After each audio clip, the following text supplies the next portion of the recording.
I've been looking forward to this weekend for months. After weeks of work piling up and the constant noise of the city, I wanted nothing more than a break somewhere quiet, far from people. I found a small cabin listed for rent deep in the woods, about 2 hours from the nearest town. It wasn't fancy, just a small wooden cabin with no electricity, no internet, and a well for water. Exactly what I wanted, a real chance to disconnect and clear my head. The drive out was long but peaceful. I left the highway behind and took a narrow dirt road that twisted through thick pine forests. The air got colder as I went deeper, and the trees grew taller, blocking out much of the fading sunlight by the time I arrived. The cabin sat in a little clearing, surrounded on all sides by dense forest. It looked old but sturdy, with dark wooden planks and a slanted tin roof. A small porch wrapped around the front with a wooden rocking chair pushed to one side. A rusty metal woodpile sat near the porch, full of split logs. It had a rustic charm to it. I parked my car and pulled out my bags. I wasn't expecting anyone else to be around, and sure enough, the place was silent except for the occasional rustling of leaves in the wind. I unlocked the door and stepped inside. The cabin was tiny, a main room with a small kitchen corner, a wood stove, and a narrow table with 2 chairs. In one corner was a bed with a thin mattress and rough blankets. A small bookshelf held a handful of old books and a faded map of the surrounding area. I set down my bags and looked out the window. The sun was setting fast, turning the sky pink and orange behind the trees. I planned to spend the night here, then hike some trails the next day before heading back. Simple and peaceful. The first night was quiet except for the usual forest sounds. Birds calling, leaves falling, distant animals moving through the underbrush. I had a small propane lantern I'd brought with me, so I lit that and made a simple dinner on the stove. Canned beans warmed up with some bread I'd packed. I ate while sitting at the table, watching shadows shift on the walls. As darkness fully settled, I felt a familiar calm wash over me. The silence here was unlike anything in the city. No cars, no voices, no buzz of electricity. Just the deep, thick quiet of the wilderness. I got ready for bed, stacking some firewood near the stove, and closed the door and windows tightly. The old cabin creaked a little with the cool night breeze, but otherwise everything was still. I lay down on the narrow bed and pulled the blankets over me. I wasn't especially tired, but the quiet made me relaxed. I thought I'd fall asleep easily, but then I heard it. At first, it was faint, a low, dragging sound coming from outside the cabin, like something heavy being pulled through dry leaves or broken branches. I sat up, listening hard. The sound stopped, then started again, slow and deliberate. My heart began to beat faster. I told myself it was probably just a deer or some animal passing nearby. I tried to focus on breathing and calm down. Then, after a minute or two, I heard a different sound.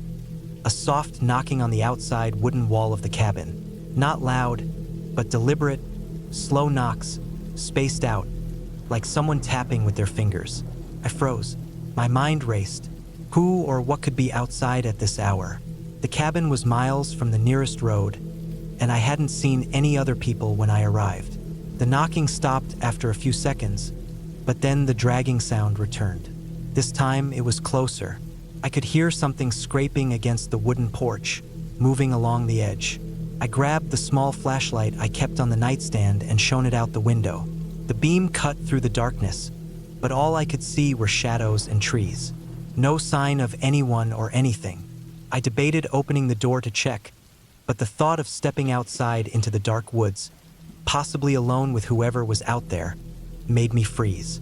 Instead, I locked the door again and closed the curtains. My heart was pounding so loud I was sure the noise must be loud enough for anyone outside to hear. I sat up the rest of the night, flashlight in hand, eyes glued to the window. Every now and then, I heard the sounds again, scraping, knocking, or the faint crunch of footsteps on dry leaves.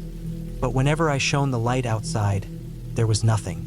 By morning, I was exhausted but relieved that the noises stopped as soon as daylight broke. I decided to leave that same day. I packed up quickly, leaving the cabin exactly as I found it, and started down the dirt road toward the highway. But on the way out, I noticed something I hadn't seen before. Near the edge of the clearing, halfway hidden under some fallen branches, was a set of footprints. Large, heavy prints pressed deep into the soft dirt, following the path from the woods to the cabin and back. They weren't animal prints. They looked like a person's boots. That's when I realized the noises I'd heard weren't random forest sounds or wildlife. Someone had been outside the cabin, walking around it, scraping against the porch, knocking on the walls.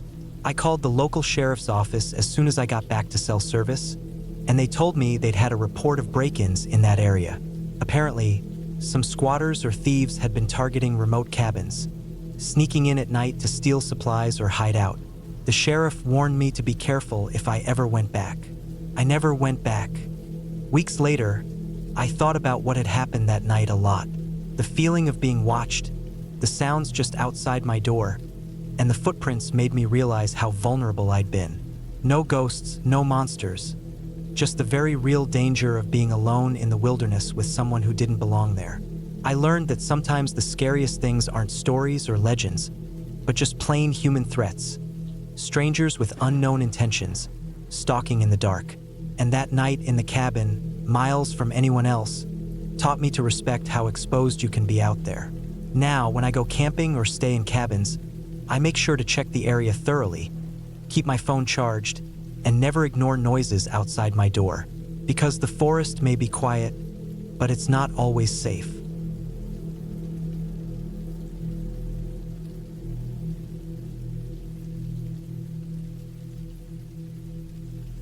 I had been looking forward to this trip for months. It was supposed to be a simple weekend getaway, a chance to get away from the noise and stress of the city and spend some time alone in the woods. I found a small cabin for rent about 5 hours away from where I lived. It wasn't fancy or anything special, just a basic wooden cabin, old but sturdy, deep in the forest, surrounded by nothing but trees and silence. I figured it was perfect. The drive there took most of the day, winding through narrow country roads until I finally reached a gravel path that led off into the forest. The cabin itself sat on a small clearing surrounded by tall pines and oaks. The air smelled fresh and a little damp, the ground soft with pine needles. The place was quiet, too quiet maybe, but that was exactly what I wanted. Inside, the cabin was small, maybe 2 rooms at most.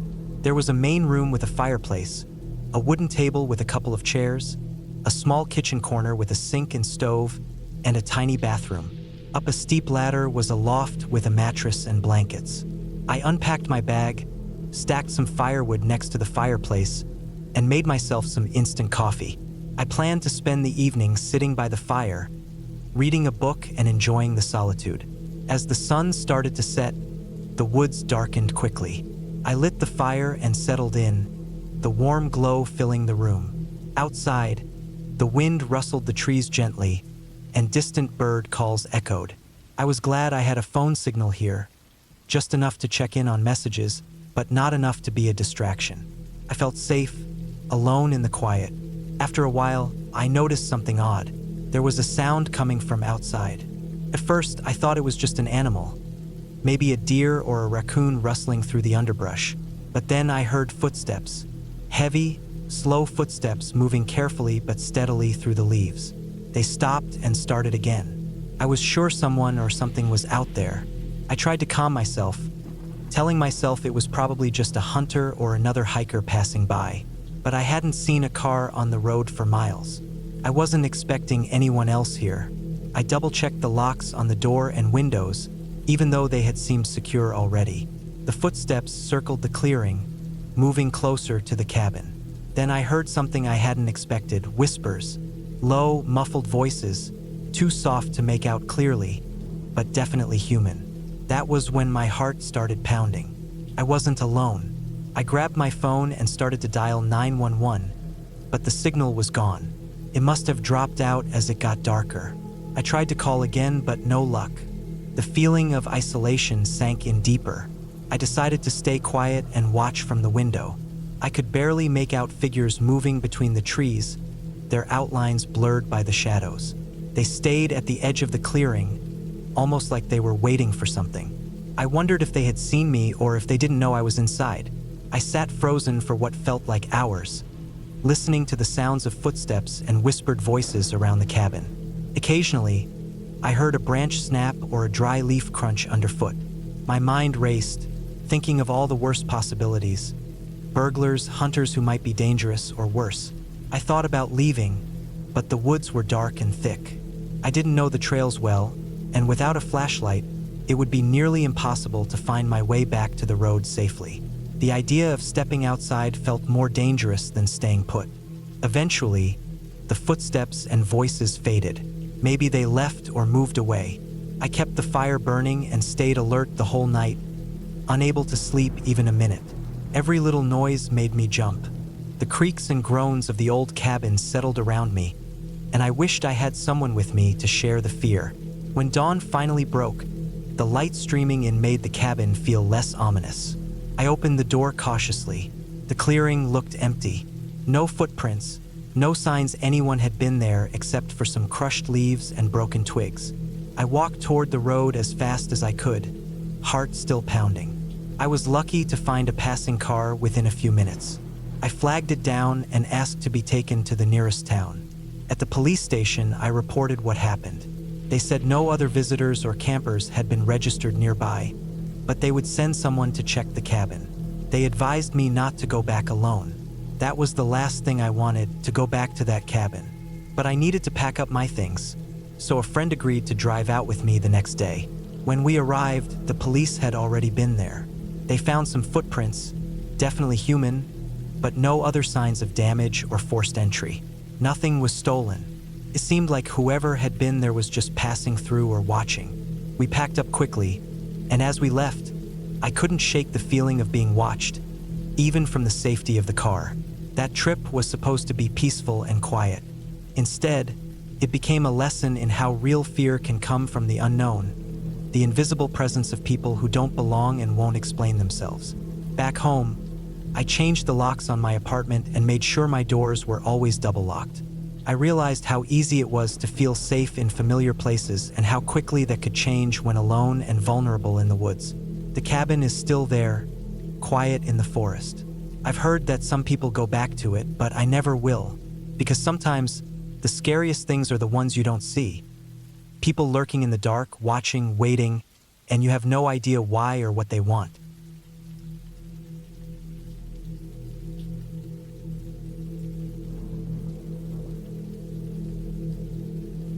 I didn't expect the trip to turn out the way it did. I had been looking forward to a quiet weekend away in the cabin, alone, just me and the woods. I'd spent years living in the city, and after a long stretch of stress at work, I wanted nothing more than peace and some fresh air. The cabin was nothing fancy. A small, old wooden structure about 20 miles from the nearest town, nestled deep in the forest. I had booked it through a friend who owned it but wasn't going to be using it for the weekend. The place didn't have electricity or running water. It was basic: a wood stove, a few old beds, a small kitchen area with a sink but no plumbing, and an outhouse a short walk away. The surrounding forest was dense, full of pine and fir trees, with narrow dirt paths barely visible under the thick blanket of pine needles. I arrived late Friday afternoon. The sky was already turning soft orange as the sun set behind the hills. I parked my car on a small gravel patch beside the cabin and unloaded my backpack. The air smelled of pine sap and damp earth, the kind of fresh scent city air never had. I unlocked the cabin door. The old wooden door creaked as I pushed it open. Inside, the cabin smelled musty but clean, with a faint trace of old wood smoke. I dropped my bag near the door and took a moment to look around. The furniture was simple: a rough wooden table, a couple of chairs, a single bed with a thin mattress and wool blanket, and the old stove tucked into the corner. I started a fire in the stove using dry pine branches I found outside. The fire caught easily, and soon the room was warm and glowing with a soft, orange light. I opened a window to let the fresh air in and leaned out for a moment, taking in the quiet. No sounds of cars or people, just the occasional rustle of leaves and the distant call of a crow. I felt a strange kind of calm, a stillness I hadn't felt in years. I spent the evening reading an old paperback I brought and drinking coffee from a thermos. As the night grew darker, The only light came from the stove and the small oil lamp on the table. I checked my phone, no signal. That was fine. I wanted to disconnect. Around 10 p.m., I went outside to use the outhouse before bed. The moon was full and bright, casting long shadows across the forest floor. I noticed that the woods felt denser than I had imagined, the trees close enough to block much of the horizon. Back inside, I zipped up the windows and settled onto the bed. The cabin was warm, but the thin mattress made it hard to get comfortable. I drifted off slowly, the sounds of the night around me. Around midnight, something woke me. I couldn't tell if it was a noise or just a feeling. The forest outside was alive with sound. Branches snapping, leaves rustling, something moving just beyond the edge of the clearing. I tried to tell myself it was just animals, deer or raccoons, but there was something off about it, a rhythm to the noise that didn't match normal animal sounds. I lay still, eyes wide open, listening. There was a low, slow crunching coming from the edge of the trees, the kind of noise you'd hear when someone was walking carefully but deliberately through dry leaves and twigs. I strained my eyes in the dark but couldn't see anything beyond the thin curtains of the window. I got up and grabbed a flashlight from the table, clicking it on. The beam cut through the window glass, reaching out into the darkness. I swung it slowly around the clearing. Nothing, just trees and shadows. But the noises kept coming, slow, deliberate steps circling around the cabin. I realized then that something or someone was out there, walking around the cabin. I felt a cold rush of fear. The door was just a few feet away, wooden and thin. If someone wanted in, they could break it easily. I moved toward it slowly, heart pounding, and checked the locks. It was bolted from the inside, but the wood around the frame looked old and weak.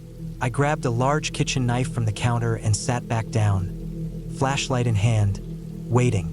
The footsteps circled the cabin for what felt like an hour. Sometimes they stopped, then started again, sometimes moving faster, sometimes slower. I could hear breathing, heavy and irregular. The wind shifted, carrying the smell of something wet and metallic. I tried not to think about it, telling myself it could be a hunter, someone lost, or even an animal. As dawn approached, the footsteps finally stopped. I heard a soft thud against the back wall of the cabin, like something heavy hitting wood. Then silence. When the first pale light hit the cabin windows, I crept outside, knife still in hand. The ground around the cabin was soft from recent rain. I saw footprints, heavy, booted prints circling the cabin. The prints were large, definitely human. They stopped at the back wall, where I saw a deep scratch in the wood, long and jagged, like someone had tried to pry the wall open or strike at it. I felt shaken but also oddly relieved. Whoever had been out there had gone away with the daylight. I took out my phone and, to my surprise, I got a weak signal. I called the local sheriff's office and reported the footprints and the noises.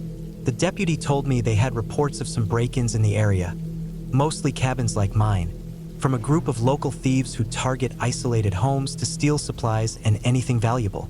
They had been chasing them for weeks but hadn't caught them yet. I stayed in the cabin that day, too scared to leave. I cleaned up the scratch with some wood filler I found and tried to reinforce the door with heavy furniture. The deputy came back late in the afternoon, promising to check the area more often. The rest of the weekend passed quietly.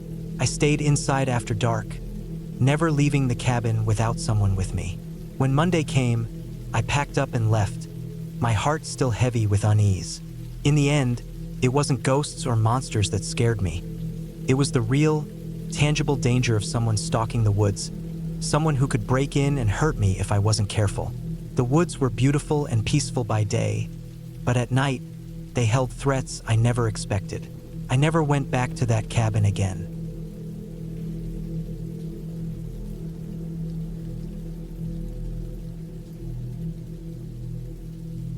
I should start by explaining how I ended up in that cabin in the first place.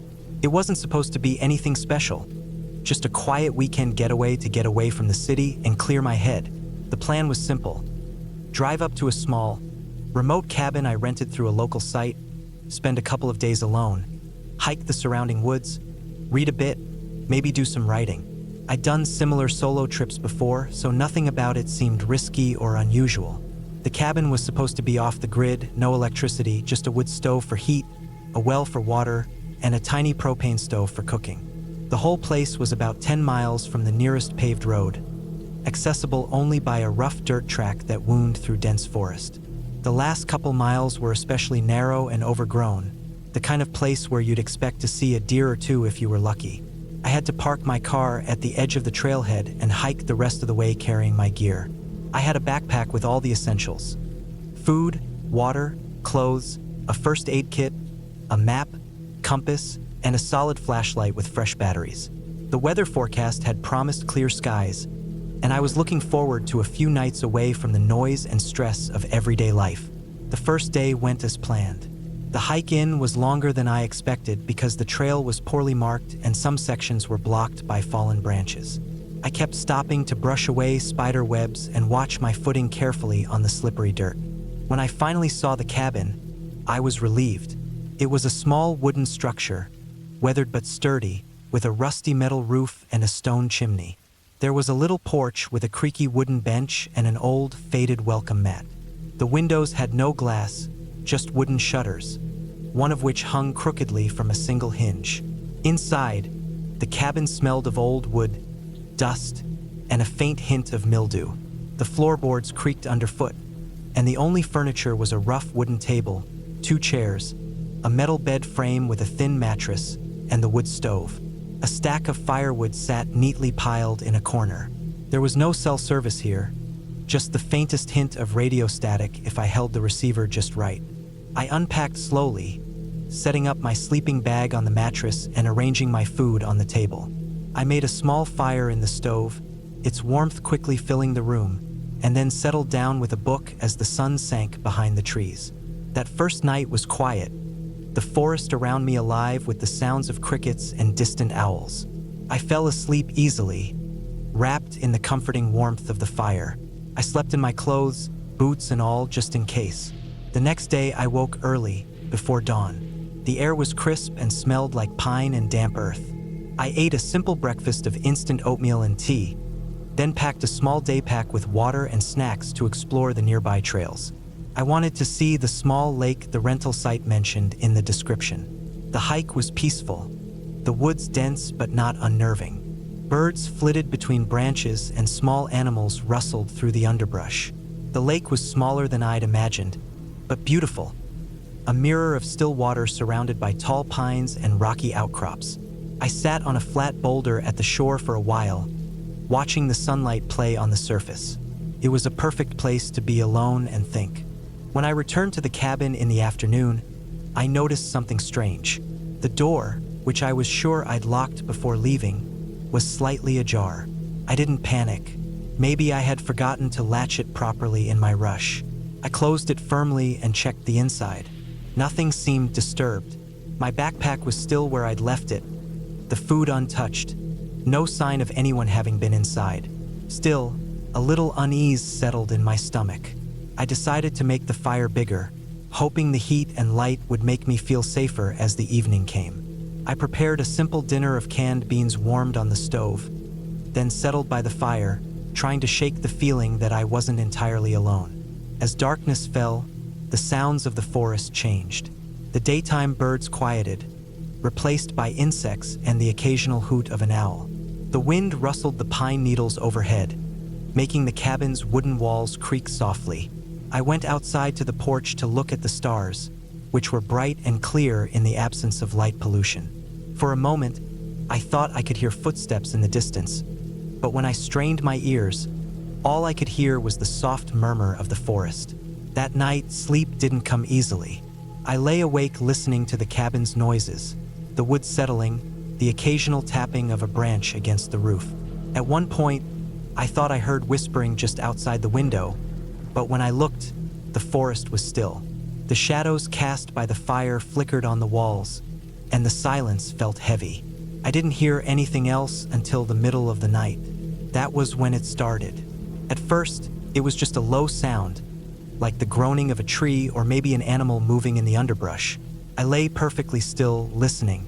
Then it became clearer, a sort of scraping noise, slow and deliberate, coming from outside the cabin. It wasn't random. It was methodical. I wanted to tell myself it was a bear or a deer, or some other wild animal, but the sound didn't match anything I'd ever heard. It was too steady, too purposeful, like someone dragging something heavy across the ground. I tried to quiet my breathing and listen, but then the scraping stopped, replaced by a heavy thump against the cabin wall. My heart hammered in my chest. I forced myself to stay calm and reached for the flashlight on the table beside my bed. I didn't want to open the door. Not yet. I switched on the light and pointed it toward the door, the beam cutting through the darkness. For a moment, nothing moved. Then, a sharp knock sounded on the door. Not loud, but distinct. Another knock followed, slower this time. Then silence. I didn't move. I stayed frozen, holding the flashlight, my ears straining for any other sounds. The knocking came again, this time from the side window. I jumped up and grabbed the axe I'd brought for firewood. The cabin felt suddenly small and vulnerable. I wanted to shout or call for help, but I remembered there was no phone signal.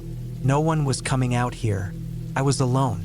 The knocking stopped, but the heavy scraping started again. This time, it moved around the cabin's perimeter, slow and steady, as if someone was walking around it dragging something. I stepped cautiously to the window, shining the flashlight out. The beam fell on the ground, but the forest beyond was empty. No shapes, no movement. I stayed awake the rest of the night, heart pounding, gripping the axe, ready for anything. Morning came slowly. The sun filtered weakly through the trees, and the forest seemed peaceful again, almost innocent. I looked around the cabin's exterior to see if anything was out of place. That's when I noticed the marks. Deep scratches gouged the wood near the door and windows, long, jagged lines, as if someone had tried to pry them open with a tool. The porch steps had deep scuff marks, like heavy boots had been dragged there, but there was no sign of anyone around. No footprints in the soft dirt or fresh tire tracks on the road. I checked my pack and belongings. Nothing was missing, yet the feeling of intrusion lingered, like someone had been watching me for hours. The rest of the day, I stayed close to the cabin. I kept a fire burning in the stove, packed my bag in case I had to leave quickly, and scanned the woods with my binoculars, but the forest remained silent. That night was worse. The noises returned, louder and more frequent. Heavy footsteps thumped around the cabin. The scraping sounded like metal on wood, and every few minutes, there were sharp knocks on the door and windows. I didn't sleep. I paced the cabin, axe in hand, listening for any sign of what was out there. At one point, the door handle rattled, as if someone was trying to open it. The thought made me freeze. Whoever was out there knew I was inside. I stayed awake until dawn, tired, scared, and desperate. The next morning, I decided to leave. I didn't care about the weekend anymore. I packed everything quickly, trying not to look outside too much. When I stepped out, the forest looked normal, calm even. The sun was shining, birds chirping, but the marks on the cabin's walls told a different story. There were new scratches I hadn't seen the day before, deeper and fresher. I hurried down the trail toward my car, my heart racing every time I heard a snap of a twig behind me. When I finally reached the dirt road and got in my car, I locked the doors and sat for a long moment, shaking. Driving away, I kept glancing in the rearview mirror, expecting to see someone following, but the road behind was empty.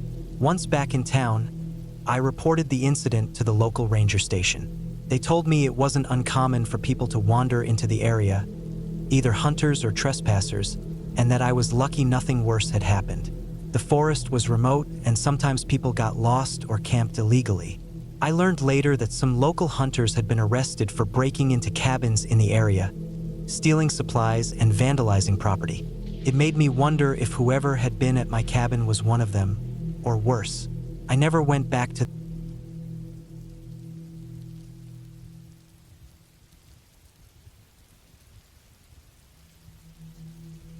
I'd been looking forward to the trip for months. After a long stretch of work and the usual chaos of life, I needed to get away, really get away.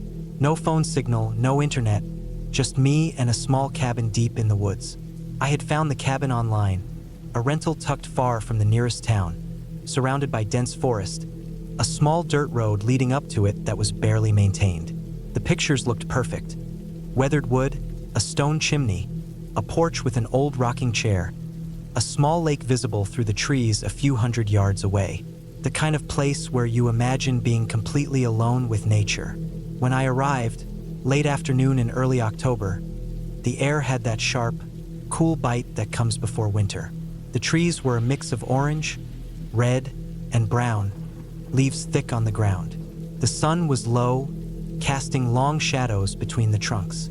The road had been rough, but the Jeep made it without trouble, and the moment I stepped out, I felt a strange stillness. No wind, no birds singing, just a quiet that felt almost unnatural in its depth. The cabin was as pictured, maybe even more worn in person. The wood was gray and splintered in places. The windows were small and grimy, and the door creaked loudly when I pushed it open. Inside, it smelled of old wood, damp earth, and a faint hint of smoke from the old stone fireplace that dominated one wall. There was a small kitchen area with a sink and a rusty stove, a table with peeling paint, and a couple of chairs. A narrow staircase led up to a loft where the bedroom was. The floorboards creaked underfoot, and the walls seemed thin, like they might barely hold back the forest outside. I unpacked quietly, set out my things, and started a fire in the fireplace to warm the place. The wood was dry, stacked neatly nearby, and the flames soon licked the dark corners of the room, pushing back shadows that seemed to creep closer when the fire was low.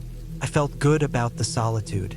The first night, I slept with the windows slightly open, letting the cool air in, breathing in the smell of the forest. But the woods didn't stay quiet for long. Around midnight, I woke to a sharp noise outside. At first, I thought it was just an animal, a branch breaking, maybe a deer moving through the underbrush. The forest was alive after all, but something felt off. The noise was too deliberate, too close. My heart started to beat faster. I strained my ears in the dark, trying to catch any other sound. But there was only silence beyond the cabin walls. The fire had died down to glowing embers. I stayed awake for a while, listening. Then, faint but clear, came a rustling. Not the soft shuffle of small animals or the scurry of squirrels. This was heavier, deliberate. Something or someone moving through the leaves with purpose. I was alone out here. At least I was supposed to be. The next morning, the sun came up slow and pale, filtering weakly through the thick canopy. I checked around the cabin perimeter and found broken branches scattered about. Footprints in the soft earth near the back porch that didn't match mine or any animal I knew. They were too big for a deer or raccoon, but too muddy and indistinct to be sure of much else. Something had been here last night, close enough to the cabin to leave signs. I told myself it was probably a hunter or some local who didn't expect anyone here. Despite the unease, I stayed. I made coffee on the stove, then headed down the narrow dirt road to the lake. It was quiet and beautiful in the morning light, the water dark and still except for the occasional splash of a fish breaking the surface. The woods surrounded it in a thick green wall. I sat on a rock near the edge and breathed deeply, trying to shake the feeling of being watched. That day, I explored the nearby trails. The forest was dense, full of tangled branches and thorny bushes. I kept finding broken twigs and fresh animal tracks everywhere, but no signs of other people. I kept my phone close, though I knew I wouldn't get a signal here, just for the comfort of it. Back at the cabin that night, I made a bigger fire. I layered the wood carefully, making sure it wouldn't go out early this time. The cold seeped in, and the windows rattled softly in the wind that had picked up. I settled in with a book, but I could barely focus. Every crack or pop from the wood made me jump. I tried to tell myself I was imagining things. Then, around 11 p.m., the noises started again. This time, it wasn't just footsteps or rustling leaves. There was a scraping sound, like metal dragged across stone. It echoed in the forest and made my skin crawl. I went to the window quietly, trying to peer out without being seen. The firelight cast long shadows, but the darkness beyond was impenetrable. For a few minutes, the scraping continued, steady, slow, close by. Then, footsteps again, this time many. Heavy, thudding, walking in a circle around the cabin. The sound made my heart pound so hard I thought it might burst. I grabbed the biggest knife I had packed, a hunting knife with a wooden handle, and crept to the door. The lock was old and flimsy, but I slid the bolt shut. I checked all the windows and locked them as well, then moved the table in front of the door just in case. My hands trembled. I was not a brave person, but the primal urge to protect myself kicked in strong. I sat near the fire, knife in hand, eyes fixed on the shadows beyond the window. Eventually, the sounds stopped. The forest went quiet again, but I didn't sleep much that night. The next morning, I found the table moved slightly. Not much, just enough that someone had pushed on it, maybe testing the barrier.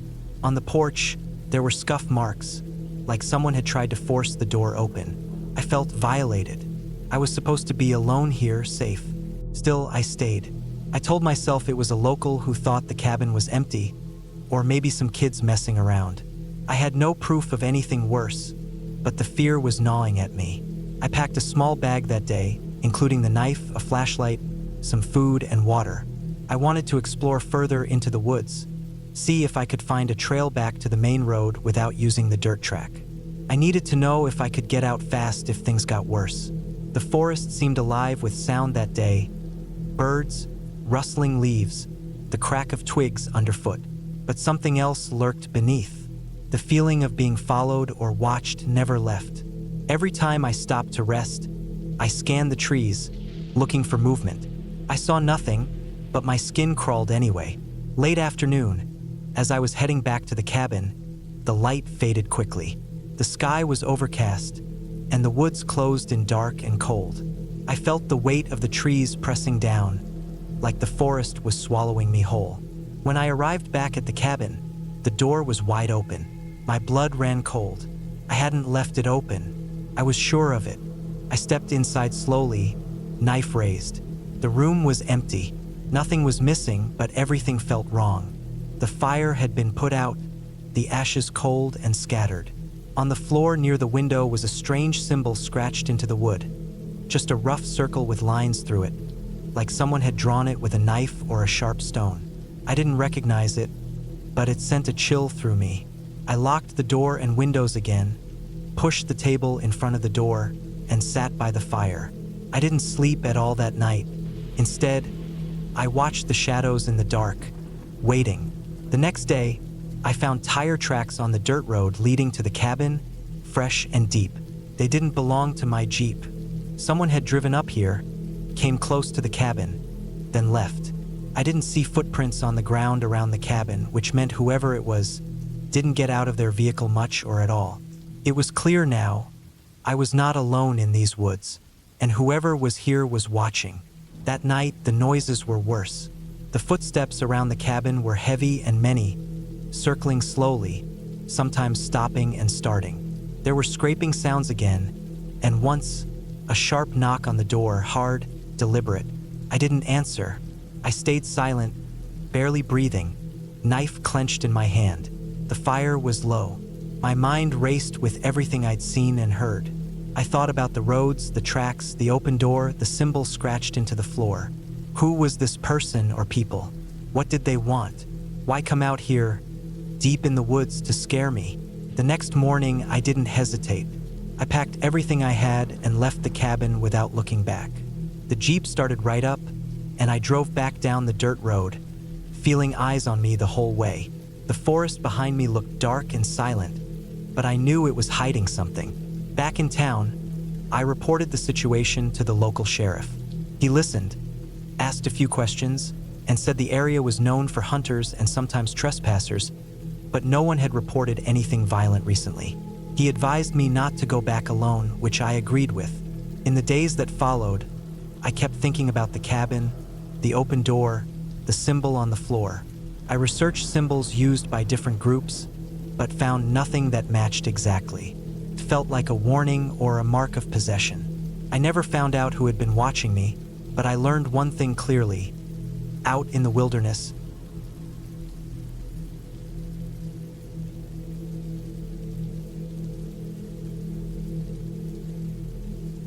I never thought that a simple weekend getaway in a remote cabin could turn into one of the most unsettling experiences of my life. I want to tell it all clearly, with every detail I can remember, because it stayed with me. Not because of ghosts or monsters, but because of how real it all felt. How close something dangerous and unknowable can get, and how helpless you feel when you are truly alone. It all started with a plan to get away from the city for a couple of days. I work a stressful job in the middle of a busy town, and the noise, the people, the constant demands were wearing me down. I needed silence, fresh air, and a break from everything. I found a cabin for rent about 3 hours away from where I live. It was deep in the woods, miles off the nearest paved road. The pictures looked inviting enough. A small wooden cabin nestled among tall pine trees, a creek nearby, and no neighbors for miles. The owner's description said it was completely off-grid, with no electricity or internet, which was exactly what I wanted. I packed my car carefully, a tent and sleeping bag just in case, a small gas stove, canned food, bottled water, some matches, a flashlight, and extra batteries. I told myself to keep things simple. No distractions, no noise. Just me and the woods. The drive was long but peaceful. As I left the highway and took the narrow dirt road, the trees grew thicker and taller, the sky disappearing behind a thick green canopy. Eventually, the dirt road gave way to a rough track barely wide enough for one car. I slowed down, my heart beating a little faster with every mile deeper into the forest. After nearly an hour on that track, I finally saw the cabin. It looked even smaller in person, a one-room log cabin, a small porch with a couple of old wooden chairs. Smoke was rising from the stone chimney, and a stack of firewood was neatly piled beside the door. The place was quiet except for the faint sound of the creek running nearby. I got out of the car and took a deep breath. The air smelled like pine needles and damp earth. It was exactly what I needed. I unlocked the door with the key the owner had left for me, stepped inside, and immediately felt the chill of the cool, shadowy interior. The cabin was simple but cozy. A small wood stove in one corner, a wooden table and 2 chairs, a bed covered with a thick wool blanket, and some basic kitchen utensils hanging on the wall.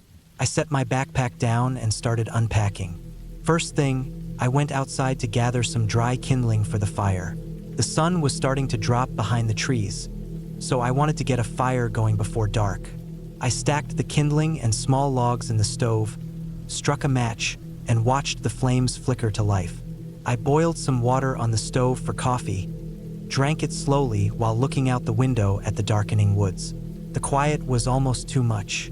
No cars, no planes, no voices. Just the occasional bird call and the soft rush of the creek.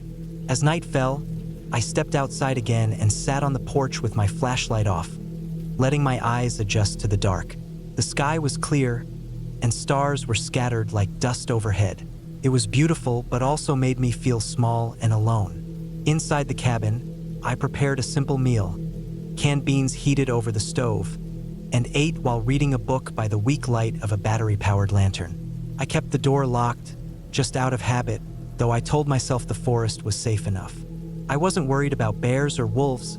I had read that this area was mostly quiet at night, no large predators close by. After eating, I cleaned up, brushed my teeth with the water I had, and climbed into bed. The wool blanket was thick and warm, but the cabin felt cold despite the stove. I kept the fire burning low, just enough to keep the chill away. At first, I was calm. The silence was soothing. I could hear the creek bubbling near the cabin, the wind rustling the pine needles, and the occasional snap of a twig in the distance. I thought about how rare it was for me to be in a place so removed from everything. But as the night deepened, I started to notice other sounds. Small ones at first, barely perceptible. A faint scraping noise coming from the porch. A rustle in the bushes just beyond the window. At first, I told myself it was just a squirrel or a bird. The forest was alive after all. Then came the soft thud. Something heavy falling somewhere behind the cabin. It wasn't loud, but it wasn't natural either. Something solid dropping against the ground. I sat up in bed and held my breath, listening carefully. My heart beat faster. The sound didn't come again, but now I was alert. I reached for my flashlight and quietly got out of bed. I kept the wood stove fire low so I wouldn't draw too much attention. I grabbed the flashlight and the small folding knife I always kept in my pocket when outdoors, just for safety. I stepped out onto the porch. The night was cold, the air crisp. The beam of my flashlight cut through the darkness, illuminating the ground near the base of the porch. There was nothing there but fallen pine needles and a few scattered leaves. I scanned the surrounding woods carefully. The trees loomed tall and silent, the darkness swallowing everything beyond the reach of the light. The creek sound was still there, steady and calming, but the forest felt different now, heavier, like it was watching me. I walked slowly around the cabin, flashlight in hand, looking for anything unusual. I found a few animal tracks, deer probably, but nothing alarming. The thud I had heard could have been a branch falling or a rock tumbling down a slope. I tried to convince myself it was nothing. I went back inside and locked the door again. I kept the knife nearby on the table and tried to calm my nerves. I sat down, turned on the lantern, and waited. The night felt long. Every little noise made me jump. Hours passed. I didn't sleep. My mind kept replaying that strange noise and other little sounds I heard but couldn't identify. Somewhere outside, I heard what sounded like heavy breathing or panting. It was too low to be human, but too steady to be a random animal. I strained to listen, but the darkness outside was impenetrable. Suddenly, I heard a scratching at the door. Soft, slow, deliberate, like someone or something was scraping their nails or claws against the wood. I froze. My breath caught in my throat. I gripped the knife tighter. The scratching stopped. Then, after a pause, it started again. Louder, more urgent. I stood up, flashlight in one hand, knife in the other, and slowly moved toward the door. My heart was pounding so hard I could hear it in my ears. I looked out the small window in the door. The beam of the flashlight swept the porch, but there was nothing there. No person, no animal, just the empty wood and the dark trees beyond. I opened the door a crack, enough to peek outside. The porch was empty, but I saw something on the ground. A small, round stone. I hadn't noticed it before. The stone looked smooth and wet, like it had been placed there recently. I picked it up, feeling a chill run through me. Then I noticed something strange. The stone was warm, warmer than it should have been in the cold night air. It felt almost like it had been in someone's hand moments ago. I closed the door quickly and locked it. My mind raced. Who could have been there? There was no car, no footprints. The dirt track was miles away. The nearest neighbor was at least a mile through dense woods. No one was supposed to be here. I spent the rest of the night sitting by the fire, knife close, flashlight on. Every sound made me jump. I didn't dare open the door again. Morning came slowly. The first rays of sunlight filtered through the trees, casting long shadows across the cabin floor. I was exhausted but relieved to see daylight. Outside, I walked cautiously around the cabin again. I looked for footprints or signs of someone else, but there was nothing. No tire tracks on the dirt road, no human prints on the soft earth or porch steps. The stone from the night before was gone. I packed my things quickly, feeling uneasy now. I had wanted peace and quiet, but I felt like I had been watched or followed. Something was wrong here. I locked up the cabin and started my car. As I drove back down the dirt road toward the highway, I couldn't shake the feeling that I wasn't alone, that something had been there with me. I never went back to that cabin. Weeks later, I looked up information about the area. I found some local reports of break-ins and thefts targeting remote cabins like the one I had rented. Some locals warned that people sometimes used these places as hideouts or traps to catch hunters and travelers off guard. I realized then what probably happened. Someone had been nearby that night, watching. Maybe they had been hiding in the woods, waiting for me to show up. The strange noises, the thud, the scratching on the door. It was someone testing the cabin's defenses, trying to scare me or see if I was alone. The warm stone was likely a way to prove they had been close, to mess with my head. I hadn't been dealing with ghosts or legends. I had been face to face with a person who wanted to scare me, maybe rob me or worse. It's been years since that night, but I still think about it. How easy it is to feel safe until you realize you're not.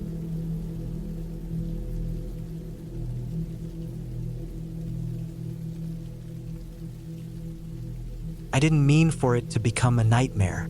It started out as a simple plan. A weekend away in a remote cabin to disconnect from the city and clear my head. I'd been working nonstop for months, the pressure building until it felt like my chest might crack open. I needed silence, solitude, something different. The cabin was supposed to be just that. A small wooden structure nestled deep in the woods, far from any road or other people. No cell service, no internet, no noise except the wind through the trees. I arrived on a Friday afternoon, late May, just as the sun was starting to sink. The drive had been long, nearly 3 hours down twisting gravel roads, but the last stretch was a single narrow lane that disappeared between thick pines. The forest grew denser the closer I got, branches arching overhead, sunlight thinning out under the high canopy. I'd picked the cabin through an online listing. It was a private rental, with only a few basic reviews, nothing too polished or touristy. That was part of the appeal. Something raw, something real.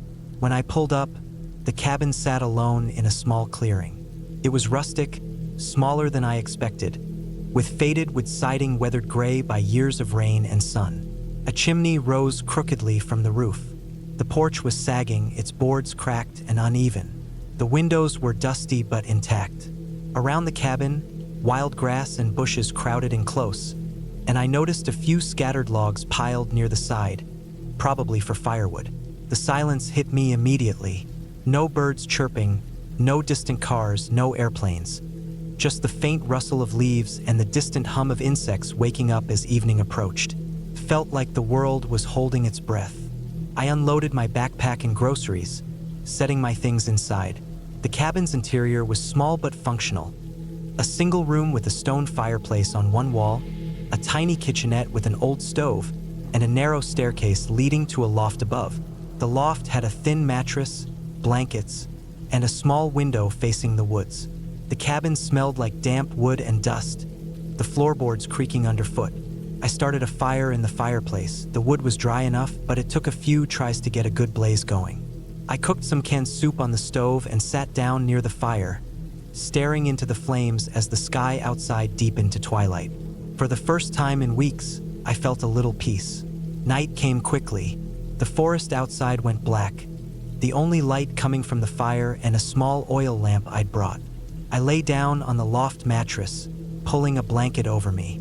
Outside, the wind whispered through the trees, and I heard the soft thump of a branch falling somewhere nearby. It was a good night for sleeping, I thought, but sleep didn't come easy. I kept hearing noises, small at first, a rustle just beyond the window, a faint scratching sound against the cabin's exterior. I told myself it was animals, maybe squirrels or raccoons moving through the brush, but the sounds grew louder, sharper. At one point, I thought I heard footsteps, slow, deliberate, just outside the cabin, right beneath the window. I froze, heart pounding, straining to listen. But when I looked, nothing was there. I tried to calm myself. The woods were full of life, and these things were normal, I told myself. I wasn't imagining it, though. Something didn't feel right. The silence felt too heavy, like it was hiding something. Around midnight, the wind picked up, rattling the cabin's windows and shaking the walls. The fire sputtered, casting flickering shadows on the ceiling. I wrapped the blanket tighter and closed my eyes, willing myself to sleep. But then I heard it. A sharp, thudding noise, like heavy boots stomping on dry leaves, circling the cabin slowly, moving back and forth just outside. The steps weren't random. They followed a pattern, pacing carefully, deliberate, and methodical. I lay perfectly still, every muscle tense, listening. Then, from somewhere just beyond the porch, came a low scraping sound, like something dragging along the wooden floorboards. It stopped abruptly, and silence fell again, thick and suffocating. I didn't move. I didn't breathe. I was paralyzed.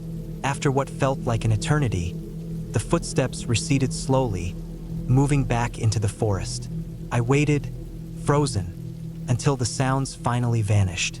At dawn, I crept down from the loft, the floorboards groaning under my weight. Outside, the forest was bathed in soft morning light. I walked cautiously around the cabin, looking for any signs of disturbance. That's when I saw it. Deep scratches along the porch railing, jagged and uneven, as if something large had clawed at the wood. There were footprints in the soft earth near the cabin, heavy, boot-like prints that circled the clearing. They were too big to be mine or any normal animal. My stomach sank. I checked the windows and doors again, making sure everything was locked. The door latch was intact, but the scratches on the wood told me someone had tried to force their way in. I didn't know what to think. Who could have been outside? The cabin was supposed to be isolated. I had told no one where I was coming, and I hadn't seen any other cars or people on the way in. That day, I stayed inside, pacing and checking the windows repeatedly. The sun was warm and bright, but the forest seemed quieter than before, like the life had been drained out of it overnight. I didn't dare venture far from the cabin. That evening, as dusk fell again, the noises started up once more. Footsteps circling the cabin, scraping sounds on the porch, rustling in the bushes. I tried to keep the fire going, piling on wood to keep the light and heat strong. I sat close to the flames, clutching a small hatchet I'd brought along, just in case. Hours passed. The footsteps came closer and closer, the scratching louder, almost frantic. At one point, I heard a sharp bang against the cabin wall, heavy, like a fist pounding on wood. My heart nearly stopped. I was trapped in the cabin, surrounded by darkness and whatever was outside, waiting, watching. The fire died down to embers, and the lamp flickered low. My hands trembled as I gripped the hatchet, eyes darting to every shadow. Then, just before dawn, everything stopped. Silence fell like a weight.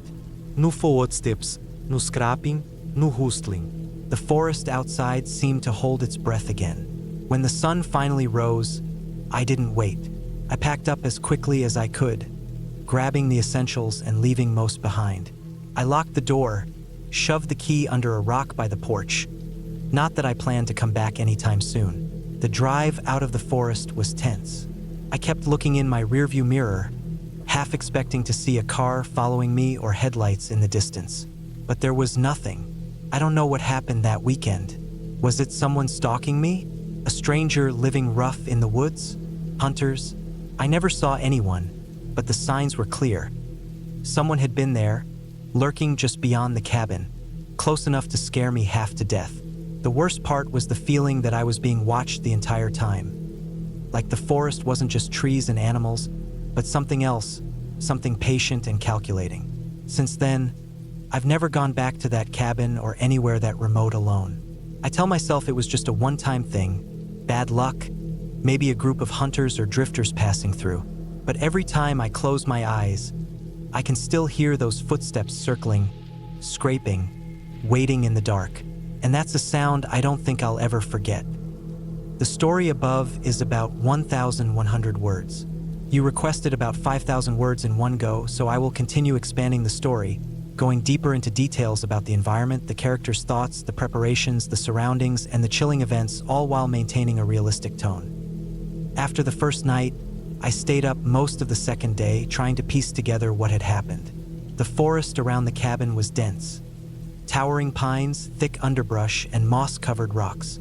I had spent the afternoon walking a small radius, hoping to find a trail or any sign of who might have been nearby, but found only more animal tracks and broken twigs. The undergrowth was so thick it was hard to move quietly without snapping branches underfoot. The woods smelled of damp earth, pine resin, and something faintly sour I couldn't identify. Sunlight filtered down in green gold beams, illuminating patches of wildflowers and clusters of ferns. Despite the beauty, I couldn't shake the unease that hung over the place. When I returned to the cabin, I spent time examining the scratches and marks on the porch. They were deep, claw-like, but the spacing was irregular, more like someone struggling to gain grip or frantically scratching to get in. The footprints outside were heavy and distinct, too large and deep to be mine, and they didn't resemble any animal prints I recognized. I looked for broken twigs or disturbed earth beyond the footprints, but found none. Whoever had been there had been careful, maybe trying not to leave a trace beyond the immediate clearing. That night, I barricaded the door as best I could, sliding a heavy log across the wooden floorboards inside to jam the latch. I stacked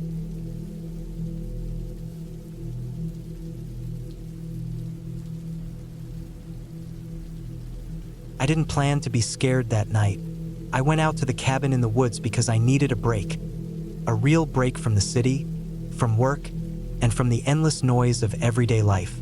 I'd spent years working behind a desk, staring at screens, and feeling more and more trapped by the city's constant buzz. The quiet was what I needed. I wanted to get away, breathe fresh air, and clear my head. I didn't expect anything to go wrong. The cabin was nothing fancy.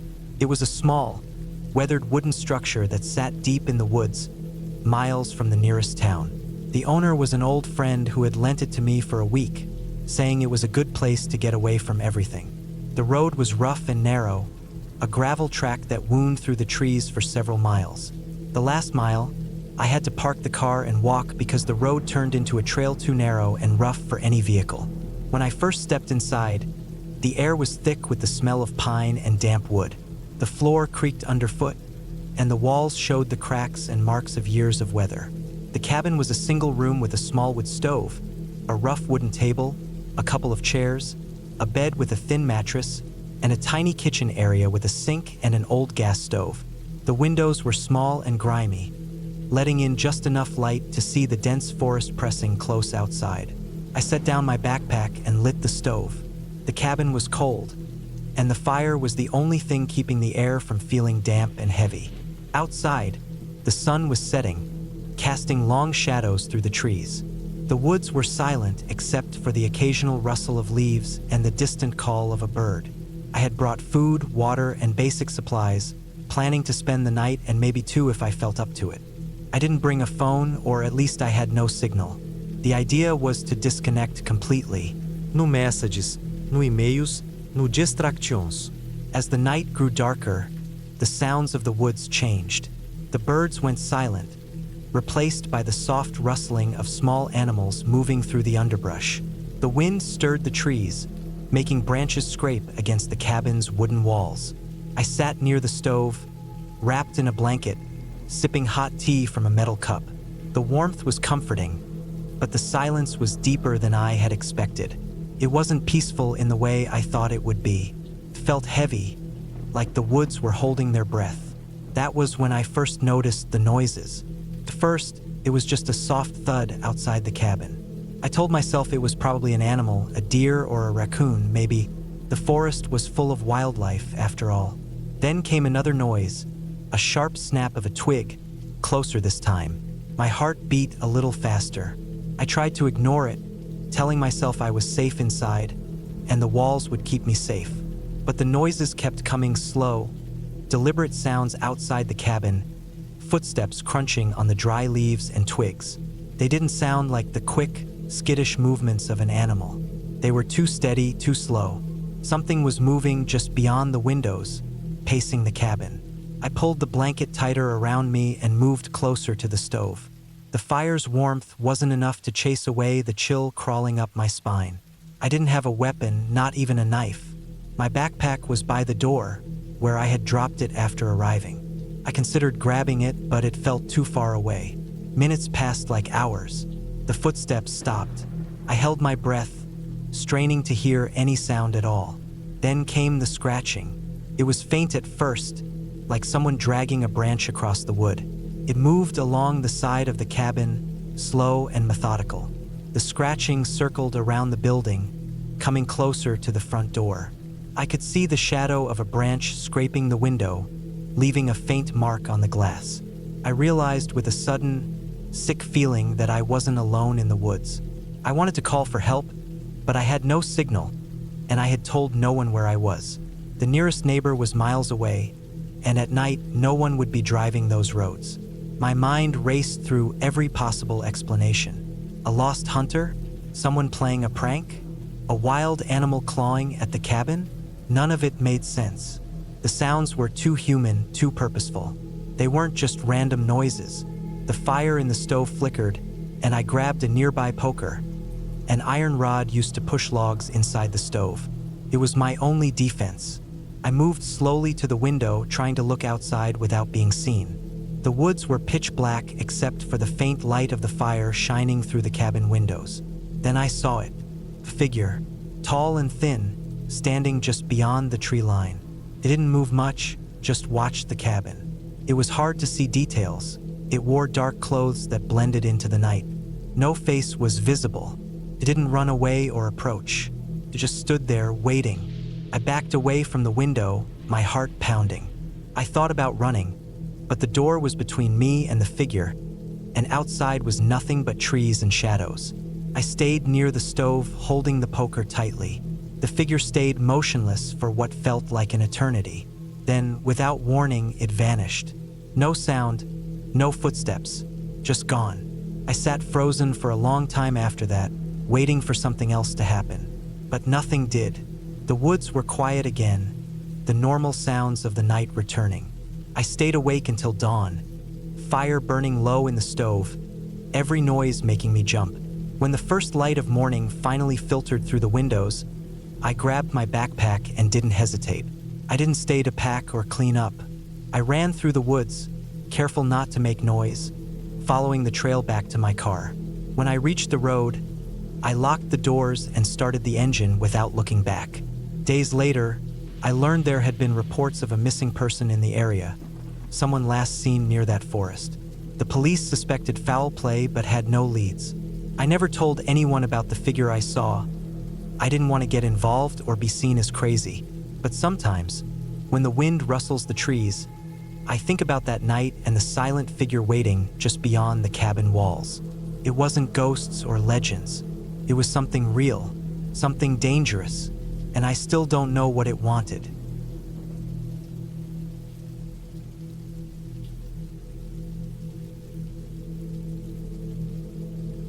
It was supposed to be a quiet weekend alone, a chance to get away from the constant noise of the city and the endless demands of work.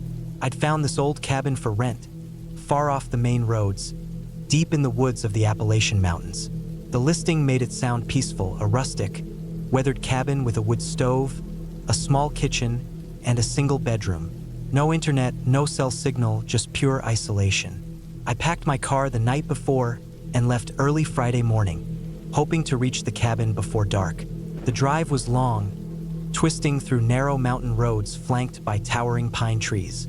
Eventually, the asphalt ran out, and I bounced over gravel and dirt for miles until the GPS gave up entirely. I had to rely on the map I'd printed out and the sun's position to guide me. The cabin sat in a small clearing surrounded by dense forest, the smell of pine and damp earth thick in the air. It looked exactly like the photos. Old but sturdy, with faded red paint peeling off the wooden walls and a stone chimney that looked like it hadn't seen a fire in years. I pulled up, turned off the engine, and stepped out. The silence hit me immediately. No birds, no distant sounds of cars or people, just an overwhelming stillness. Even the wind seemed to hold its breath. Inside, the cabin was cold and smelled of dust and old wood. The floor creaked underfoot, and spider webs hung from the corners of the ceiling. There was a fireplace, an old metal wood stove in the corner, a small kitchen with a sink that didn't work. The bedroom was tiny, with a single bed and a thin mattress. I unpacked my gear and started a fire in the wood stove. The flames struggled at first but eventually took hold, casting flickering shadows on the walls. The first night was surprisingly difficult. The silence was so complete that every little noise inside the cabin seemed amplified. The creak of the wood settling, the whistle of the wind through the cracks in the window frames, the distant snap of a branch outside. I felt exposed, like the forest was pressing in on me from all sides. I lay awake for hours, staring at the ceiling as the fire dwindled down to embers. The darkness felt almost physical, like a heavy blanket smothering the room.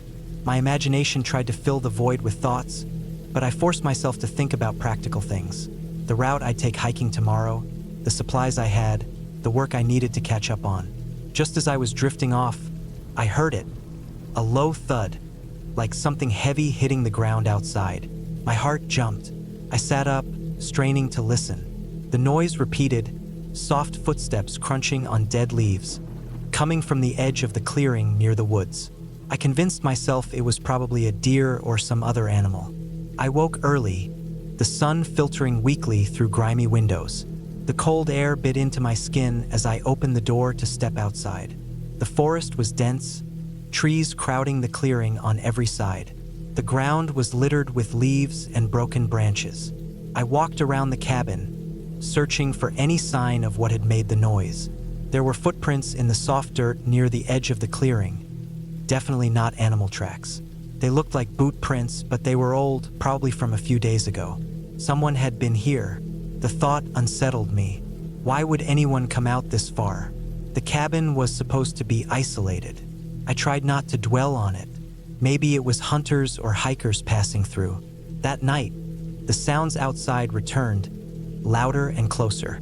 I sat by the dying fire, heart pounding as I heard heavy footsteps circling the cabin. The branches snapped under weight, and the gravel crunched just beyond the window. I didn't sleep well. Every time I drifted off, a noise would jerk me awake. A scraping sound on the cabin's wooden walls, a soft thump against the door. My mind raced, imagining all the worst scenarios. I stayed up as long as I could, clutching a hunting knife I'd brought, just in case. The fire eventually died, leaving me in near total darkness except for the faint moonlight outside. I left the cabin early and decided to hike down the forest path the rental owner had mentioned. The trail was narrow and overgrown, but it seemed to lead toward a logging road a few miles away. As I walked, I couldn't shake the feeling I was being watched. The forest was alive with noise now. Birds calling, insects buzzing, but something felt off. Every now and then, I thought I'd catch movement in the underbrush, just beyond clear sight. Halfway through the hike, I found something that made my blood run cold. Tucked behind a fallen log was an old backpack, weathered and covered in dirt and leaves. I opened it carefully. Inside were a few empty water bottles, some canned food long past expiration, and a notebook filled with scrawled writing. I flipped through the pages. The handwriting was shaky, the words frantic. It was clear whoever owned this bag had been out here alone for days. The last entries talked about hearing footsteps at night, shadows watching from the trees, and the overwhelming fear of being followed. I hurried back before dark, my mind racing with the realization that I might not be alone out here. Someone else was or had been close enough to leave those footprints and the abandoned backpack. That night, I kept every light in the cabin on. I set the knife by the door and arranged the furniture so I could see all the windows from my bed. The sounds outside started again. Heavy footsteps, soft scraping, something brushing against the walls. Around midnight, I heard something slam against the back door. I froze, breath caught in my throat. The sound came again, louder, more deliberate, like someone testing the door. I crept to the window and peered outside. The clearing was empty, no sign of movement. I checked every door and window, all locked. The pounding stopped, but I couldn't sleep. The noise escalated. This time, footsteps circled the cabin, followed by long dragging sounds as if something heavy was being pulled through the leaves. I heard muffled banging on the walls and doors, like someone trying to force entry. I stayed quiet and motionless, waiting until the noises faded into the night. In the morning, I found deep gouges in the wood near the back door, claw marks or something sharp scraped into the frame. I realized I was trapped, or at least vulnerable. I decided I couldn't stay the night again. The sounds, the footprints, the signs of someone nearby, it wasn't just animals or hikers. Something was wrong. I gathered my things quickly, loading the car in the dim morning light. I packed the knife in my pocket, my heart thudding in my chest as I locked the cabin door behind me. I had to find the logging road and get to a place with cell service.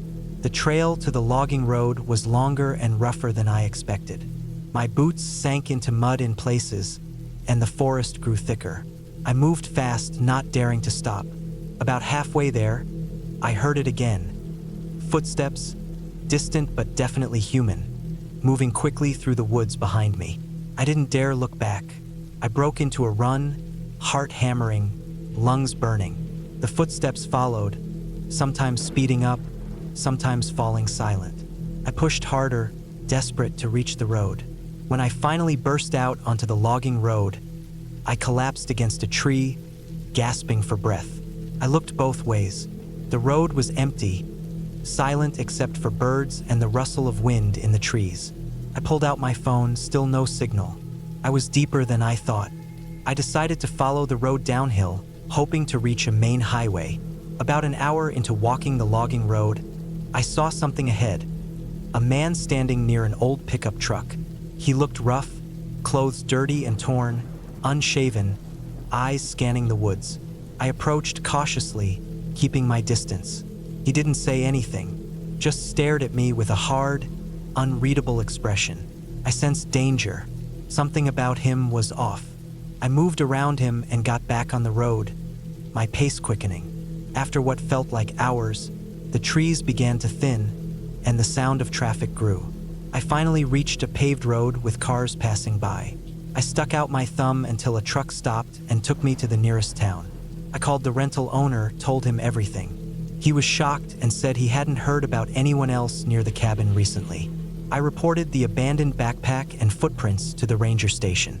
They launched a search but found no trace of anyone living in the woods. Looking back, I realized how lucky I was to get out when I did. The cabin was supposed to be a peaceful getaway, but instead, it felt like a trap. A place where someone had been watching, waiting, maybe even stalking. I never saw the person who was out there with me. Maybe they left the area after I left, or maybe they are still out there, living off the grid, hiding in the forest. The experience taught me that isolation can be dangerous not because of ghosts or monsters, but because of people. Real people with real intentions that can be terrifying.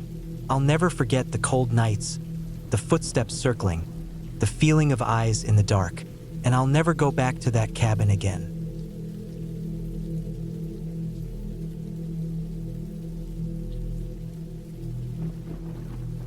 I still remember the feeling of the cold air biting into my skin as I stepped out of my car and looked up at the small cabin sitting quietly at the edge of the dense woods. The place was tucked away from everything, miles from the nearest town, surrounded by nothing but tall trees and the silent shadows of the forest. I had rented the cabin for a week, hoping for some peace and quiet, a break from the endless noise and stress of city life. The drive had been long and tiring, winding through narrow roads covered in patches of gravel and fallen leaves. The further I got into the woods, the heavier the silence became.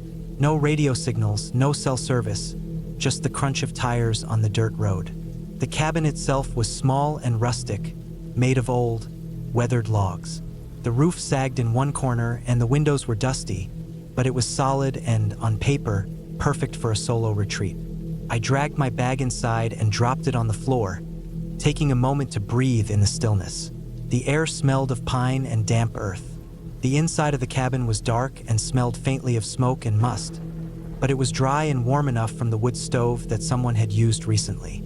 There was a simple kitchen area, a small table with 2 chairs, and a narrow staircase leading to a loft. A single bed was pushed against the far wall, covered in a threadbare blanket.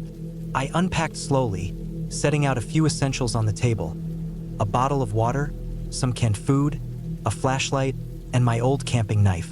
I come prepared for roughing it a little, but I expected it to be safe. At least that's what I told myself. That first night, the silence was overwhelming. No cars, no distant voices, just the natural sounds of the forest. The wind rustled the trees outside, and every now and then I heard the low hoot of an owl or the snap of a twig somewhere in the darkness. I laid in bed, staring at the ceiling, my eyes adjusting to the pitch black. The cold crept under the door frame, and I pulled the blanket tighter around me. I had thought the quiet would be peaceful, but as the hours passed, it became unsettling. I kept hearing noises, distant footsteps on the dry leaves, a low rustling just beyond the window, something shifting near the edge of the clearing. I told myself it was nothing. Deer, raccoons, maybe a fox. But the noises didn't stop. They grew louder, more frequent, and then other sounds joined in: deep, heavy breathing like something big and slow moving. I wasn't afraid at first. I've spent enough nights camping alone in the wild to know how animals behave.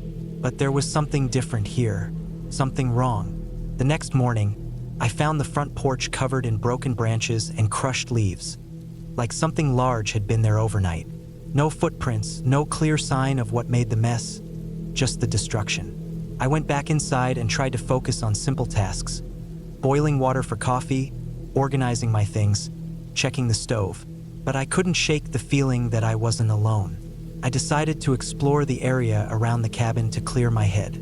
The woods stretched thick and dark in every direction. The trees were tall and close, their trunks covered in moss and thick vines. The ground was soft and uneven, scattered with fallen logs and dense underbrush. I walked slowly, watching for animals or any sign of people. The forest was quiet except for the occasional call of a bird or the distant babble of a creek. About a quarter mile from the cabin, I found an old dirt road, barely visible under years of overgrowth. It looked like it hadn't been used in a long time. I followed it for a bit, curious, but it dead-ended at a rusted gate hanging off one hinge.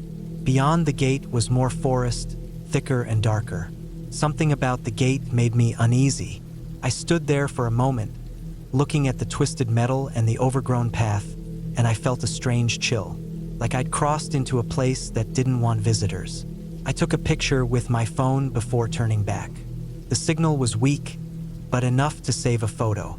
Back at the cabin, the unease didn't fade. I kept hearing noises at night, closer now, like something was pacing just outside. The wind died down, but the sounds continued. Heavy footsteps crunching leaves, low thumps against the walls, occasional scraping noises like claws on wood. I checked all the windows and doors repeatedly, making sure they were locked. The locks were old but sturdy. Still, the noises persisted. On the third night, something happened that made my blood run cold. I was lying in bed, eyes closed, trying to will myself to sleep, when I heard a loud bang on the front door. Not a knock, a hard slam. I froze. The cabin was small, and the sound echoed sharply inside. My heart hammered in my chest. I grabbed my flashlight and slowly got up, moving toward the door with my knife in hand. The porch was empty. I shone the flashlight around. The beam cut through the dark like a knife, illuminating the empty clearing in front of the cabin. No footprints, no shadows, nothing. Just the quiet forest, like nothing had happened. I locked the door again and sat on the floor, leaning against the wall, my breath shaking. I stayed up the rest of the night, too scared to close my eyes. The next day, I found new signs of something having been outside. The side window had been scratched hard enough to crack the glass. Branches were snapped and piled near the back door, as if someone or something had been trying to break in. I took pictures, my hands trembling. I thought about leaving, but the nearest town was still hours away. I had no car phone signal to call for help. The only way out was the same road I'd come in on. And besides, I didn't want to give in to fear. Instead, I made a plan. I moved my sleeping spot closer to the stove, where I could stay warm and have a better view out the windows. I stacked heavy logs around the door and windows, something to slow down whoever or whatever was out there. That night, the noises came back worse than before. Heavy footsteps paced the perimeter, scraping noises dragged against the walls. I heard breathing, low and ragged, right outside the cabin. I held my knife tightly, ready for whatever might happen. The night felt endless. At some point, I think I must have dozed off because the next thing I remember is waking to silence and pale light seeping through the window. I looked outside and saw no sign of anything. No broken branches, no footprints, no shadows. I was exhausted but relieved to have made it through the night. The next morning, I decided I couldn't wait any longer. I packed quickly and checked the cabin one last time.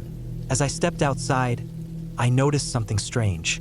Near the back door, partially hidden under a pile of leaves, was a scrap of torn cloth. It looked old and dirty, but the fabric was thick, like from a jacket or heavy shirt. I picked it up carefully and stuffed it in my bag. The hike back to my car was tense. I kept looking over my shoulder, half expecting to see someone following me, but there was no one. The forest was quiet, too quiet. When I finally saw my car, relief washed over me. I jumped in, locked the doors, and started the engine. Driving away, I glanced in the rearview mirror at the cabin disappearing into the trees. The silence of the woods stayed with me, but I knew I was safe now. Later, when I was back home, I took the cloth scrap to a local expert in outdoor gear. He told me it was from a thick work jacket, something worn by hunters or loggers. That made sense. The area had a history of logging and occasional illegal hunting. Still, the question haunted me. Who or what had been outside the cabin? Why did it come so close? And why had it tried so hard to scare me away? I never found out for sure. The police told me there had been reports of trespassers and poachers in that forest area before, sometimes violent. They suggested that what I experienced might have been an encounter with someone wanting to protect their territory or keep people away. I never went back to that cabin. The memory of those nights, the sounds, the feeling of being watched and hunted, stayed with me for a long time. Even now, years later, I think about how close I came to something dangerous, something real and human, not made up or imagined. The woods aren't just quiet and peaceful. Sometimes they hide things you don't want to meet. And sometimes the scariest thing isn't a ghost or monster. It's just a person, alone and desperate, willing to do anything to protect what's theirs.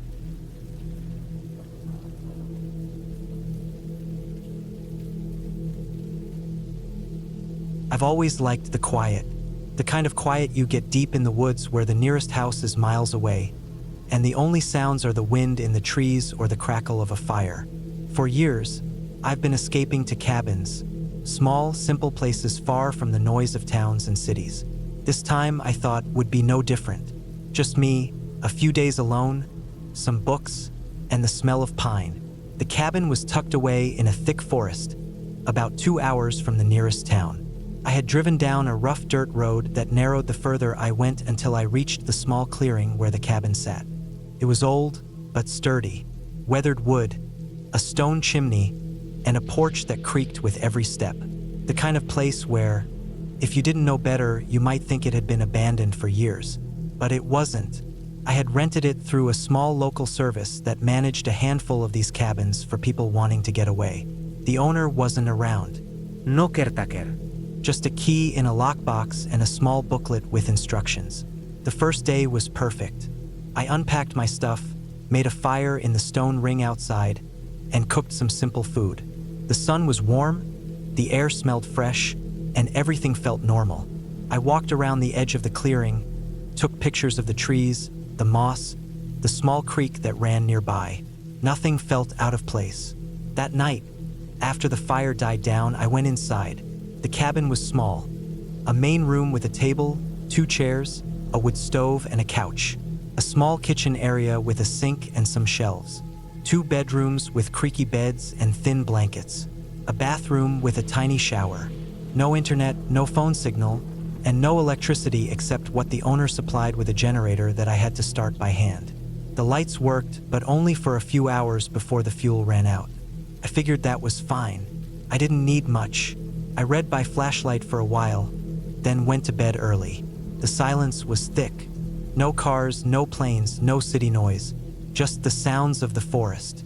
Crickets, owls, the occasional rustle of a small animal. I liked that kind of quiet, felt safe.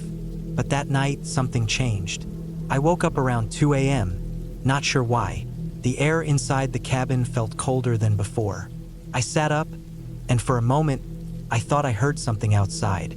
A soft scraping noise, like branches brushing against the cabin walls. I told myself it was the wind, or maybe a raccoon looking for food. I closed my eyes and tried to go back to sleep, but the noises kept coming. Soft, irregular, scraping sounds on the outside of the cabin. I got up quietly and went to the window. The moon was bright, casting long shadows across the trees. I strained my eyes, looking into the dark forest around the clearing. First, I saw nothing. Then, just at the edge of the clearing, I caught a glimpse of movement. Something small, maybe a deer, moving quickly between the trees. The scraping sounds stopped. I went back to bed, but my heart was pounding. I didn't like the feeling that I was being watched. The next day, I told myself it was just nerves. I was alone in the woods, and my brain was playing tricks on me. I spent the day hiking nearby, making sure to stay on marked trails, checking out a small waterfall about a mile away. The air was fresh, the sun warm, and by evening, I was tired enough to forget the night's noises. That night, I made sure all the doors and windows were locked tight. I double-checked the porch lights and left a small knife on the table near my bed. I told myself I was being silly, but I wanted to feel prepared. Around midnight, I woke up again. This time, the scraping sounds were louder and closer. It wasn't random anymore. It sounded deliberate. Something was moving along the side of the cabin, touching the walls, brushing branches, maybe even trying to get inside. I lay frozen, listening. The silence between the sounds was worse than the noise itself. My mind started running through every possible explanation. Animals, hunters, pranksters, or worse. I wanted to call someone, but there was no signal. I considered leaving the cabin, but the woods were dark and unfamiliar. And if someone was out there, I didn't want to meet them on the path. The noise stopped as suddenly as it had started.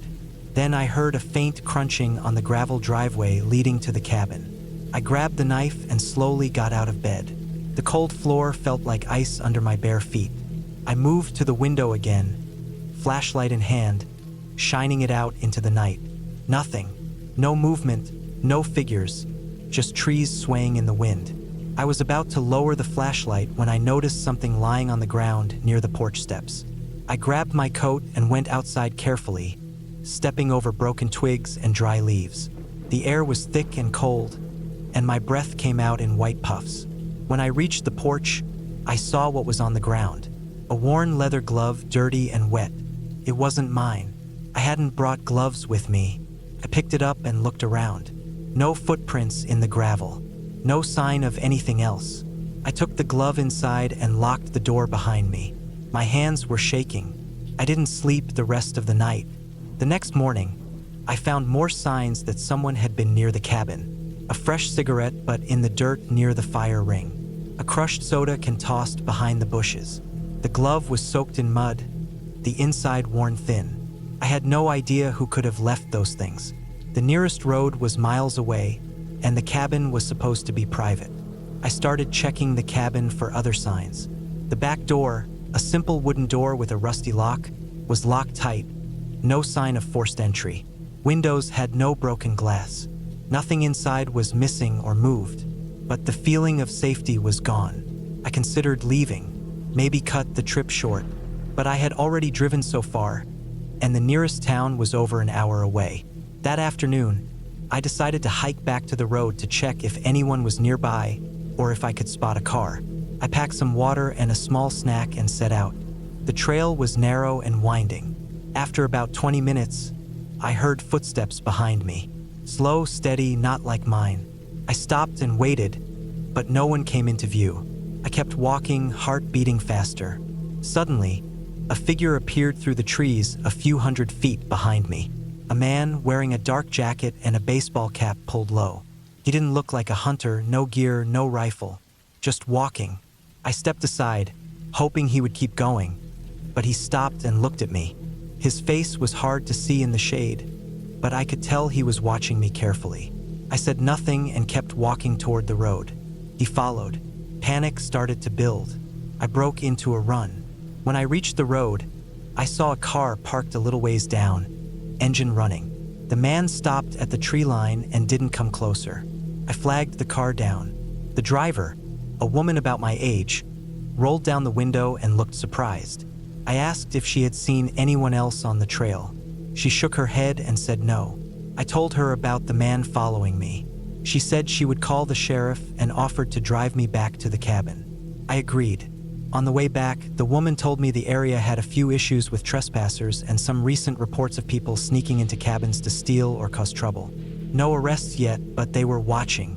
When we got back, the woman waited in her car while I checked the cabin again. Everything looked normal, but as I went to close the back door, I saw a small hole in the screen window next to it. It looked fresh. Someone had tried to cut through. I showed it to the woman. She radioed her partner and told me to stay in the car while they searched the area. They found no one, but the feeling that I was being watched didn't go away. I stayed awake the rest of that night with the doors locked and the lights on, but I heard nothing more. The next day, I packed my things and left. Driving away, I looked back at the cabin, the trees, the clearing. I realized that the woods, no matter how quiet or peaceful they seem, can hide dangers far worse than any ghost story. Real dangers, people, criminals, strangers who don't belong. That cabin wasn't haunted by spirits. It was haunted by the fear of someone real, someone who had been watching me the whole time, someone who had tried to get inside. The silence I had loved had turned into a trap. I never went back.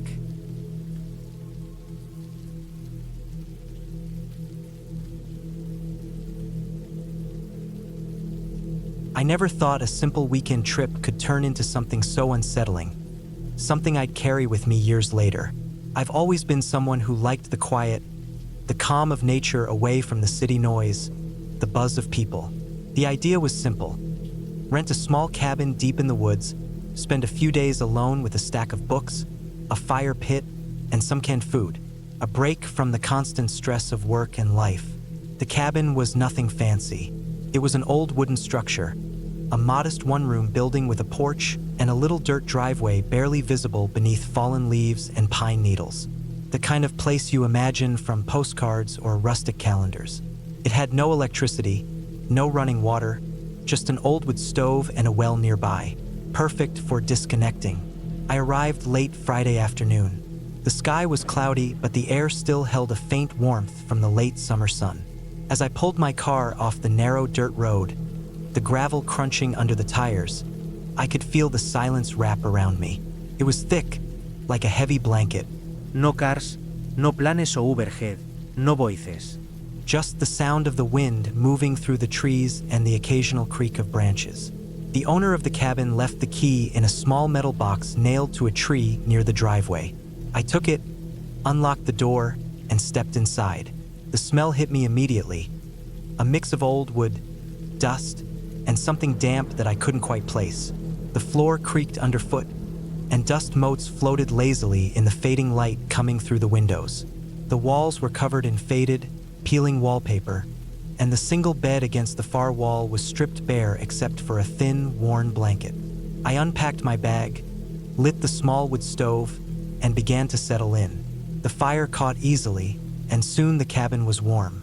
I pulled my chair close, cracked open a book, and let the quiet seep into me. The first night passed without incident. The usual sounds of the forest were there, distant owls, rustling leaves, the chirping of crickets, but nothing out of the ordinary. I slept well, wrapped in the thin blanket, my breath visible in the chill air of the cabin.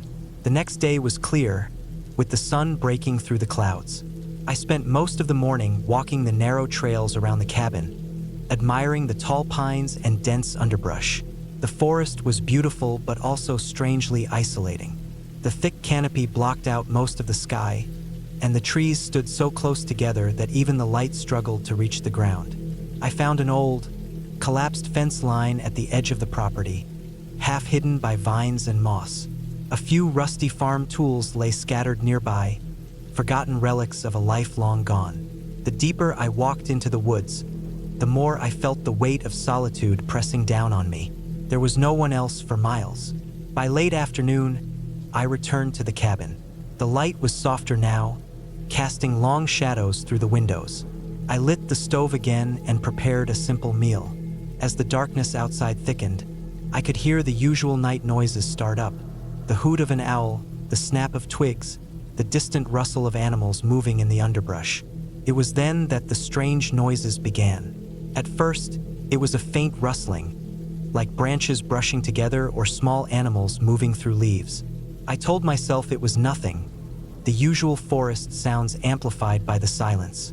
But then came the sounds I couldn't explain. A deep, guttural growl, low and slow, almost like an animal but heavier, closer, followed by a sharp, piercing scream that cut through the night like a knife. It wasn't human, not quite, but it carried a terrifying edge of desperation. I froze in my chair, every muscle tense, listening. The noises didn't last long but left a ringing in my ears. Then silence again. My heart was pounding, and the calm I'd felt all day was gone. I checked the locks on the doors and windows, making sure everything was secure. There was no way someone could just walk up to the cabin unnoticed. The driveway was narrow and surrounded by thick forest, but the noises still unnerved me. I tried to read, tried to tell myself it was just a wild animal or some other natural sound, but sleep escaped me. The second night was worse. Around midnight, the sounds returned, louder and more frequent. There were footsteps outside, heavy, deliberate steps breaking branches and crunching leaves. The sounds circled the cabin, moving from one side to the other, then pausing in front of the door as if someone or something was watching. I stayed perfectly still, eyes wide open, barely daring to breathe. The wind picked up, rattling the windows and sending a chill through the room. The footsteps faded slowly, replaced by a low growl that echoed off the trees. I wasn't sure what I feared more, the possibility of a wild animal or a person with unknown intentions lurking outside. Either way, I felt trapped, vulnerable. When dawn finally broke, pale and gray through the small windows, I stood and stepped outside. The ground was littered with broken branches and disturbed leaves, signs of whatever had been there. I checked around the perimeter, but there was no clear trail or footprints. The dirt was dry and hard, making it hard to see tracks. I spent the day on edge, pacing inside the cabin, preparing for the next night. The isolation that had once seemed peaceful now felt suffocating, like the woods themselves were closing in. That evening, I decided to leave the cabin. I packed my bag quickly and grabbed my keys, determined to get back to my car and out of the forest. But as I stepped outside, I saw something that stopped me cold. On the porch railing, scratched deep into the weathered wood, were strange marks. Long, jagged lines that looked almost like claw marks. They were fresh, the wood splintered and raw. My heart raced as I looked around, but the woods were silent. I didn't wait to investigate further. I ran to my car, jumped in, and started the engine. The tires spun on the gravel as I sped away, the cabin shrinking behind me. The strange noises never made sense. I never saw what caused them, and I never returned to that cabin. But I know now that the woods hold secrets, not ghosts or monsters from stories, but real dangers hidden in the darkness. And sometimes the silence is the scariest sound of all.